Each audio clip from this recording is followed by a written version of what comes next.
क्या आप सच में विज्ञान को जानते हैं? क्या आपने सुना है कि हम सिर्फ अपने दिमाग का 10% हिस्सा इस्तेमाल करते हैं, या कि अंगुलियां चटकाने से गठिया हो सकता है? आइए इन विज्ञान से जुड़े मिथकों की सच्चाई जानें। आपने फिल्मों और पॉप कल्चर में सुना होगा कि हम अपने दिमाग का केवल 10% इस्तेमाल करते हैं, लेकिन यह पूरी तरह गलत है। एमआरआई और ब्रेन स्कैन यह दिखाते हैं कि हमारा लगभग पूरा दिमाग हमेशा एक्टिव रहता है। वैज्ञानिकों ने यह भी पाया है कि दिमाग के अलग अलग हिस्से अलग अलग कार्यों के लिए जिम्मेदार होते हैं, और हम अपने दिमाग का लगभग हर हिस्सा किसी न किसी समय पर इस्तेमाल करते हैं। उदाहरण के लिए, जब हम गणित की समस्याएं हल करते हैं, संगीत बजाते हैं या खेलते हैं, तो दिमाग के विभिन्न हिस्से सक्रिय हो जाते हैं।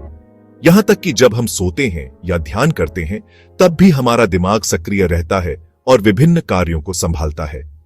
न्यूरॉन्स के बीच संचार और न्यूरोट्रांसमीटर की गतिविधि यह साबित करती है कि दिमाग का कोई भी हिस्सा निष्क्रिय नहीं रहता।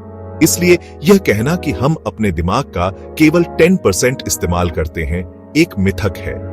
वास्तविकता यह है कि हम अपने दिमाग का लगभग हर हिस्सा किसी न किसी समय पर इस्तेमाल करते हैं। अगर आप अंगुलियां चटकाते हैं और डरते हैं कि आपको गठिया हो जाएगा, तो चिंता छोड़ दें। रिसर्च ने यह साबित किया है कि इसका गठिया से कोई संबंध नहीं है। आवाज केवल गैस बबल्स के फूटने से आती है। डॉक्टरों ने यह भी पाया है कि अंगुलियां चटकाने से जोड़ों को कोई नुकसान नहीं होता है, और यह एक सामान्य आदत है जो कई लोग अपनाते हैं। डोनाल्ड उंगर ने 60 साल तक अपने एक हाथ की अंगुलियां चटकाई और दूसरे हाथ की नहीं।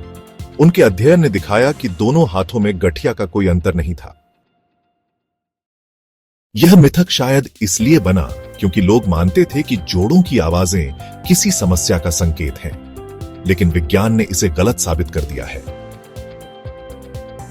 इसलिए अगली बार जब आप अपनी अंगुलियां चटकाएं, तो निश्चिंत रहें कि इससे कोई नुकसान नहीं होगा। गोल्डफिश को अक्सर भूलने वाला समझा जाता है, लेकिन सच्चाई यह है कि उनकी याददाश्त महीनों तक रह सकती है।